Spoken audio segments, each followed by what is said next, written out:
Bonjour, bienvenue dans le podcast L'histoire des Germains, des Francs et des Mérovingiens, le podcast dédié à l'histoire de France durant le premier millénaire. Je m'appelle Xavier Je m'appelle Romain. Et je m'appelle JC. et ce podcast est notre création pour les passionnés d'histoire. Retrouvez-nous sur notre site internet www.meropodcast.fr pour en savoir plus sur notre projet. Et n'hésitez pas à nous écrire ou à nous laisser une appréciation sur votre application de podcast. On aime les feedbacks. Ceci est l'épisode 5, Une famille en or. On continue dans ce 5e épisode notre exploration du monde des Germains du 1er siècle après Jésus-Christ. Quand on parle des Germains à cette époque, on doit oublier définitivement l'image classique du pillard à cheval, assoiffé de sang. En réalité, on a affaire principalement à une société agricole de l'autre côté du Rhin. Non, les tribus germaniques, les barbares, comme on les appelle, ne sont pas des nomades qui parcourent la terre pour tout brûler. Ça, c'est bon pour le cinéma. C'est peut-être dommage, diront certains, mais c'est comme ça. Parce qu'en vérité, le nomadisme fonctionne mal avec une société agricole. Quand vous vous êtes cassé le cul à labourer un champ pendant tout l'hiver et à planter vos graines au printemps, ce n'est sûrement pas pour abandonner la récolte à vos voisins à la prochaine saison. Personne n'est si bête ou si généreux, même un Germain. La triste et terne réalité de la vie au 1er siècle, c'est la vie de fermier qui s'occupe avant tout de ses céréales et de son bétail, histoire de survivre jusqu'au lendemain. Et aussi de sa famille, comme nous allons le découvrir dans cet épisode. Revenons-en à Hermann, notre ami fermier, et parlons de sa famille. La famille pour un Germain du 1er siècle, ça compte aussi. Ça compte même beaucoup. Donc parlons un peu de Hermann et de son épouse qu'on appellera Frida. Puisqu'il faut choisir un nom, pourquoi pas celui-là? Frida la fermière, l'épouse de Hermann, la mère de ses enfants. Mais dans le fond, la question qu'on doit se poser, c'est comment Hermann a-t-il choisi Frida? Essayons d'explorer cette question ensemble. Alors, aussi banal que ça puisse paraître, il semble que le modèle d'union pour Hermann et Frida soit assez proche dans les grandes lignes du mariage traditionnel compris dans nos sociétés occidentales.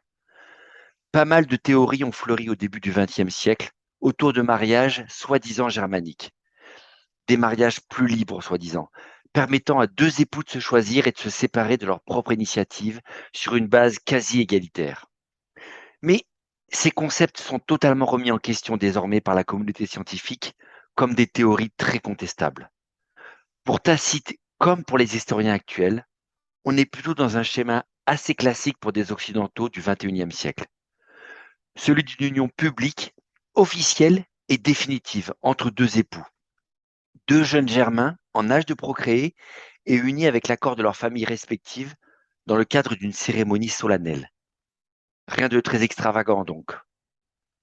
Et pour ce qui est du partenaire, au risque de sonner là encore très conventionnel, il semble qu'on est dans ce qu'il y a de plus classique. Chez les Germains, le mariage est celui d'un homme et d'une femme. Et je ne parle pas de question de genre ici. Non, concrètement, Hermann, comme la quasi-totalité de ses contemporains, n'a pas eu pour option de choisir la polygamie. Tacite confirme la chose en disant que parmi les barbares, ils se contentent d'une seule épouse, sauf quelques-uns à peine qui reçoivent en raison de leur haut rang de très nombreuses propositions de mariage. Donc, la polygamie semble l'exception réservée aux nobles. Une pratique qu'on retrouvera d'ailleurs plus tard dans la famille royale mérovingienne, mais dont on ne trouve pas trace dans la société germanique au sens large par contre. Donc pour les Germains, c'est un homme et une femme, unis pour la vie, pour fonder une famille. Shabadabada, shabadabada, bam, bam. Bon, d'accord, un gars, une fille plutôt. Je vois que tu as décidé de nous tuer le rêve d'une société ouverte avant l'heure où l'amour libre et les unions multiples auraient été la norme. On va donc rester sur du très conventionnel. Mais que sait-on précisément des rituels de mariage de Hermann et Frida? Alors, c'est difficile d'être catégorique en la matière, avec une compréhension si petite des traditions et des croyances des Germains. Mais apparemment, le mariage était quand même célébré selon un rituel très codifié. c'est-à-dire une cérémonie où l'aspect solennel devait avoir beaucoup d'importance. Tout nous laisse penser que l'affaire était sérieuse pour les époux, comme pour le reste de la communauté, et donc qu'on marquait l'événement avec soin. Par exemple, l'échange des promesses devait se faire devant témoins. Suivant Tacite, que je cite, le père et la mère, ainsi que les proches, assistent à l'entrevue et agréent les présents. En gros, ce n'est pas un simple accord privé à deux. Non, c'est bien un engagement public où les deux familles sont impliquées à 100% et donnent leur accord. C'est clairement les familles qui sont aux commandes et sans leur application, pas de mariage. Et puis, il y a aussi l'échange des cadeaux. Et je cite Tacite encore une fois sur les présents échangés. Ce sont des bœufs, un cheval harnaché et un bouclier, ainsi qu'un glaive et une framée. L'épouse est accordée en échange de ces présents. Elle-même offre en retour quelques armes à son mari. Alors, la symbolique militaire des cadeaux est assez claire quand même. En se mariant, Herman et Frida acceptent de bâtir un lien de solidarité entre eux deux, un pacte à la vie, à la mort, et qui implique clairement un partage des risques physiques de l'existence. On peut se dire que les promesses de mariage dans d'autres civilisations ne sont pas très différentes. Mais dans une société tribale violente comme celle des Germains, ce n'est pas un petit engagement, sans conséquence quand même. Et puis, il y a plus que cette portée symbolique des présents qu'Hermann a apportés pour obtenir la main de Frida. Vous avez retenu le premier cadeau mentionné, avant le glaive et le bouclier, non? Des bœufs, bien sûr des bœufs. On est tous bien clairs maintenant que quand un Germain parle de bovin, ce n'est pas une simple plaisanterie. On est en plein dans un système de dot chez les Germains. On a clairement affaire à une transaction. Le futur marié qui amène des présents pour faire sa demande offre aussi de la richesse matérielle à l'autre famille. Dans une société archaïque antique comme celle des Germains, on ne va pas se mentir. Le mariage consiste d'une certaine manière pour le futur marié à payer un prix à la famille de l'épouse. L'autorité est ainsi transférée de la famille vers le mari seulement en échange d'un paiement, pour le dire simplement. Alors tant pis pour le mythe. Il faut se rendre à l'évidence. Les Germains vivent dans une société patriarcale, une société où le mari achète la propriété symbolique de sa future épouse et en devient probablement le chef. Rien ne nous laisse penser que Frida disposait d'un statut égal ou même semi-égal à celui de son mari, comme c'est d'ailleurs le cas dans un peu toutes les sociétés antiques d'ailleurs. Bon, bah dis donc, il transpirait le romantisme, tes maquignons germains. Un deal préalable entre les familles, une union jusqu'à la mort et un transfert d'autorité sur la femme des parents vers l'époux. C'est franchement pas très glamour. Mais on va devoir s'en contenter, surtout que cela semble aussi très plausible. Mais es-tu sûr que ceci reflète vraiment la société germanique archaïque? Ou n'est-on pas encore une fois manipulé par les appels moralisateurs de Tacite en direction de ses lecteurs romains? C'est toujours un risque. Mais autant qu'on puisse le comprendre, la famille a vraiment remis le destin de Frida et le devoir de la protéger entre les mains de Hermann. Elle est clairement soumise à son autorité et se voit imposer un certain nombre d'obligations, à commencer par celui de la fidélité conjugale. Pour Tacite, les cas d'adultère sont d'ailleurs extrêmement peu fréquents. L'infidélité serait rarissime, à l'inverse de Rome évidemment, où toute moralité aurait bien entendu fichu le camp. Bon, soyons honnêtes, personne ne peut mesurer sérieusement l'exactitude d'un tel propos à cette distance, ni connaître le niveau réel de vertu des femmes germaniques du 1er siècle par rapport aux autres sociétés selon les critères de Tacite. Par contre, que le comportement ait été réprouvé socialement, ça c'est vraisemblable. La peine prévue semble assez directe et à défaut d'une mort physique, c'est une mort sociale immédiate. Tête rasée, jetée dehors nue et bannie de la communauté à coups de fouet, c'est ce qui attend Frida si elle est convaincue d'un adultère. Difficile de ne pas connecter un tel traitement avec d'autres humiliations de femmes pratiquées à d'autres époques. Et pour le coup, il ne semble même pas que Tacite invente des histoires incroyables pour une fois. La découverte de quelques femmes à la tête partiellement ou totalement rasée, inhumées à l'époque du fer, est un indice, pas une preuve, mais un indice que ces situations ont bien pu ne pas être fabriquées ou exagérées par les Romains. Non, décidément, il faut abandonner l'idée d'une société égalitaire entre hommes et femmes, où on pratique l'amour libre comme dans les années disco. On a bien affaire à une société patriarcale de l'Antiquité, où les hommes dominent les femmes. Le mariage, codifié et validé devant témoins, comme la descendance future, sont les reflets d'un monde où constituer une famille clairement identifiable est une priorité. Et tant pis pour les sentiments. Xavier, ne serait-il quand même pas imaginable, même si on ne peut pas le prouver aujourd'hui, que les femmes germaniques aient pu avoir une certaine forme d'autonomie et de liberté de parole au sein de la communauté, à la différence de Rome? Après tout, quelques siècles plus tard, on parlera de guerrières au bouclier dans les sociétés nordiques qui descendent également des Germains. Certaines reines mérovingiennes, quelques siècles plus tard, seront capables de disposer d'une certaine forme de pouvoir d'ailleurs. Peut-on imaginer que les Germains vivaient dans une société patriarcale, certes, mais peut-être moins implacablement machiste que la société romaine? C'est possible, non? En tout cas, on espère pour Frida. Mais une fois qu'on a balayé des idées super romantiques derrière la cérémonie du mariage, comment le choix des époux se passait-il alors, dans le fond? C'est vrai que, une fois qu'on a posé tout ça, ça n'explique pas vraiment comment Hermann a choisi précisément Frida, plutôt qu'une autre comme épouse. Mais quand on vous dit que Hermann a choisi son épouse, c'est sans doute un petit abus de langage. En fait, rien ne dit qu'Hermann a pu choisir quoi que ce soit. Pourquoi cela? On l'a dit, il semble bien que ce soit les familles qui sont à la manœuvre pour savoir qui épouse qui, bien plus que les époux eux-mêmes.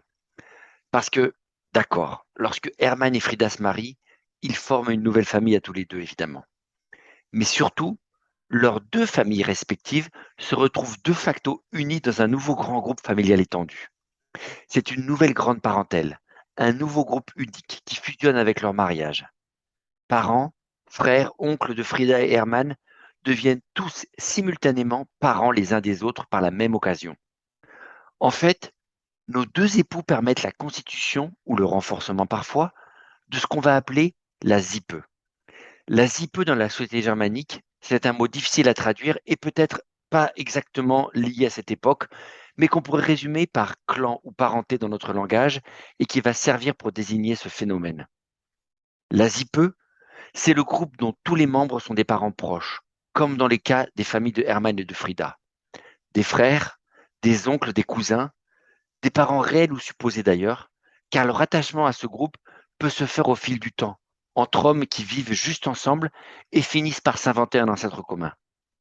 Au final, une ZIPE, c'est ce grand clan qui regroupe sans doute un grand nombre, voire toutes les familles du village où vivent Hermann, Frida et leurs enfants.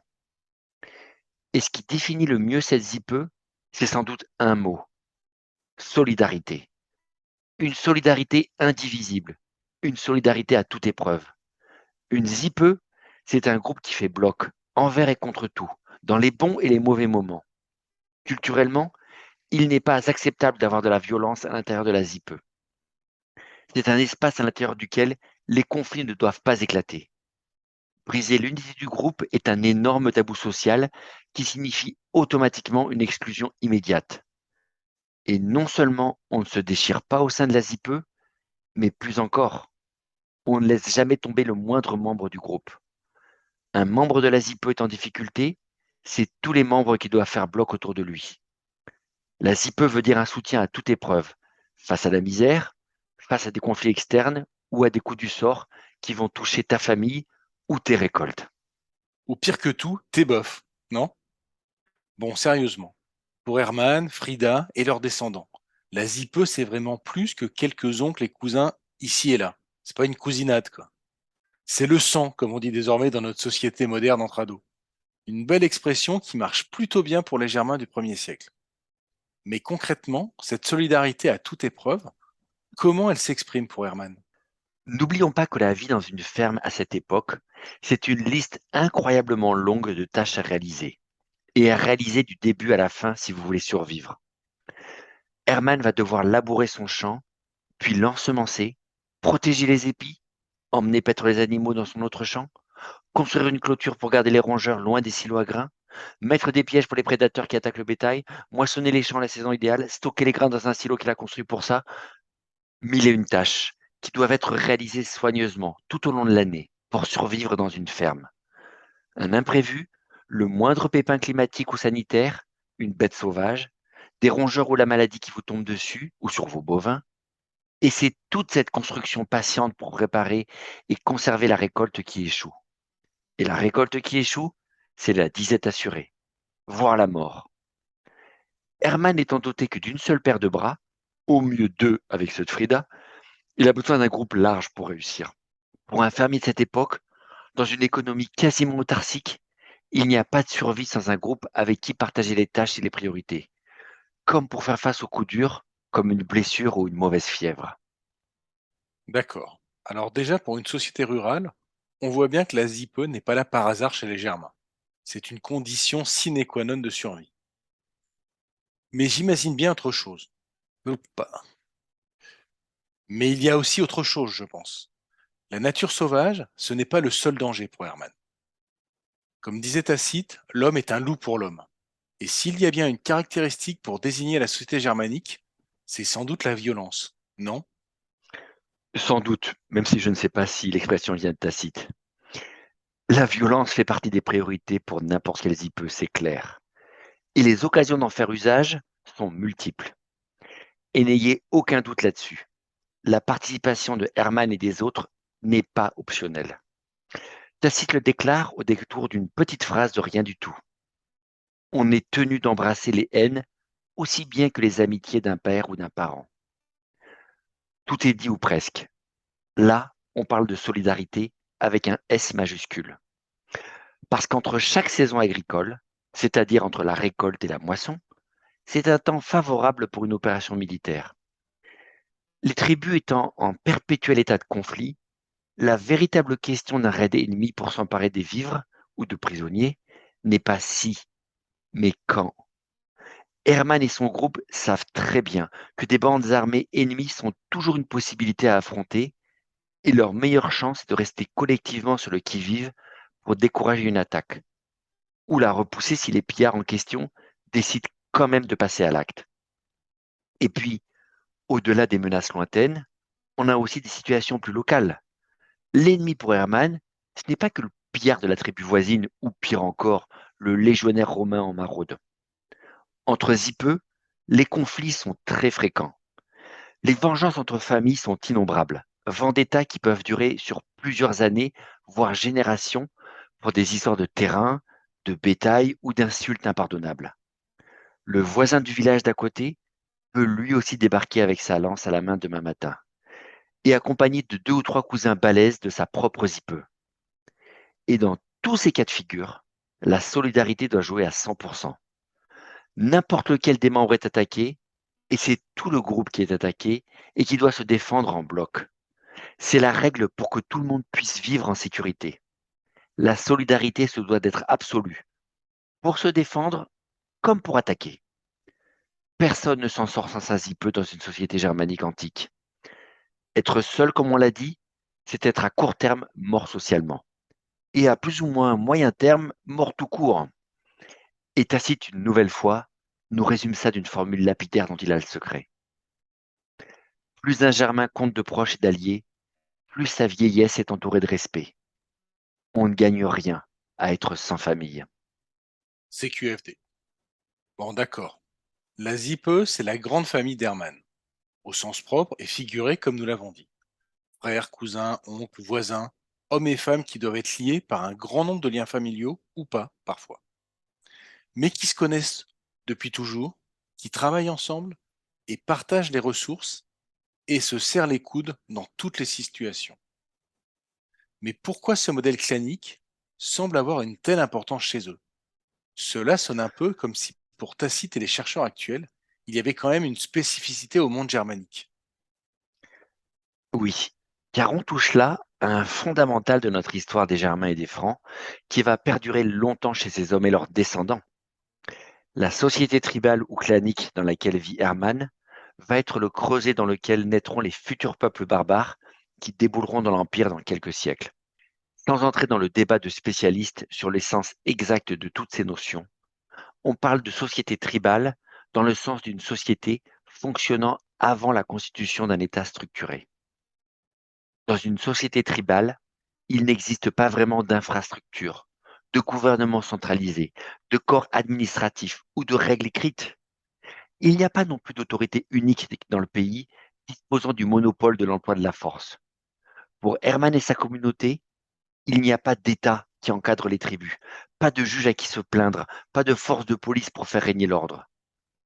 Une société tribale est une société où la décision, la force, les responsabilités sont des concepts qui ne sont pas délégués à une autorité lointaine et supérieure.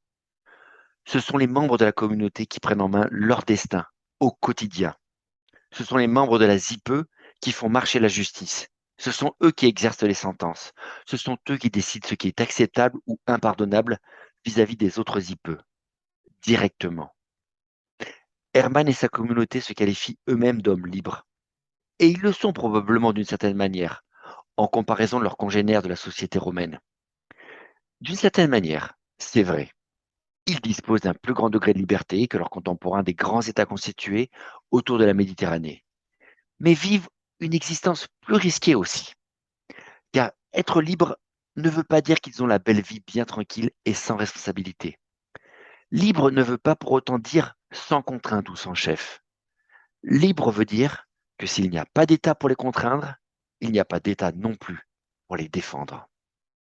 D'accord, il est libre, Herman, mais surtout libre d'être uni et solidaire avec sa zipe, son clan, pour ne pas finir tout seul, dévoré par un loup ou mis en chaîne par la première bande de pillards de passage. C'est là encore moins sexy que l'image sympathique du barbare, les cheveux au vent, qui vole d'aventure en aventure, sans Dieu ni maître. Sa liberté a un prix, comme tu le disais. C'est la solidarité sans faille au groupe. Sans zipe, pas de Herman. Résumons-nous. La société germanique met le mariage au cœur de sa culture. L'objectif d'encadrer la reproduction et la famille est évident. Mais il y a plus que le cercle familial intime. Car dans une société tribale, où la violence fait partie de l'existence, l'appartenance claire à une zipe est une donnée critique dans la vie des Germains. Car il ne peut pas y avoir de doute sur qui est dans le clan ou qui ne l'est pas, sur quelle famille est alliée avec quelle autre famille et sur qui tu peux t'appuyer dans les moments difficiles. Si un pillard de la tribu voisine attaque le village ou une bête sauvage déboule dans ton enclos demain matin, personne ne veut devoir discuter à ce moment-là sur qui fait vraiment partie de la ZIPE en fait. Le monde de Herman est un monde dans lequel la vie de tous les jours ne se base pas sur des abstractions lointaines, comme un code de loi écrit sur une tablette ou des pièces de monnaie acceptées partout qui dirigeraient les échanges, ou plus encore une force de police qui surveillerait chacun. Mais c'est un monde dans lequel les mots fidélité, secours, assistance ont un rôle concret et immédiat pour assurer ta propre survie. Un monde où ces notions se matérialisent concrètement, au quotidien, avec des personnes que tu connais personnellement, avec ton entourage, avec ta famille, avec ta ZIPE. Moderne ou pas, brutal ou non, ce fonctionnement tribal va influer tout au long de notre histoire sur les rapports que les Germains vont entretenir entre eux et avec les autres. Le mécanisme de la ZIPE, de la solidarité à la vie à la mort qu'on entretient avec son clan, ce type de fonctionnement accepté dans les tribus germaniques au sens large est un paramètre important de la vie des Germains en ce premier siècle, et qui va perdurer quand l'heure de la confrontation avec la puissance romaine aura sonné, et même plus tard, quand on en saura aux Mérovingiens. Un peu de patience encore. Mais pour en revenir à notre point de départ sur le mariage, l'amour et les sentiments de Frida et d'Hermann ne jouent sans doute qu'un rôle très marginal dans toute cette histoire quand on y réfléchit à froid. Est-ce que les familles de Frida et de Hermann ont pris en compte leurs sentiments réciproques? Peut-être, mais rien n'est moins sûr. L'amour, c'est bien, mais le potentiel offensif et défensif de Tazipe, c'est encore mieux. Et dans les cas où ces deux principes ne coïncidaient pas exactement, je vous laisse deviner celui qui a dû sembler le plus important aux yeux de tout le monde lorsqu'il a fallu choisir une épouse pour Hermann. Merci d'avoir écouté cet épisode de L'histoire des Germains, des Francs et des Mérovingiens, le podcast dédié à l'histoire de France durant le premier millénaire. N'hésitez pas à nous contacter sur meropodcast.fr@gmail.com et rendez-vous au prochain épisode.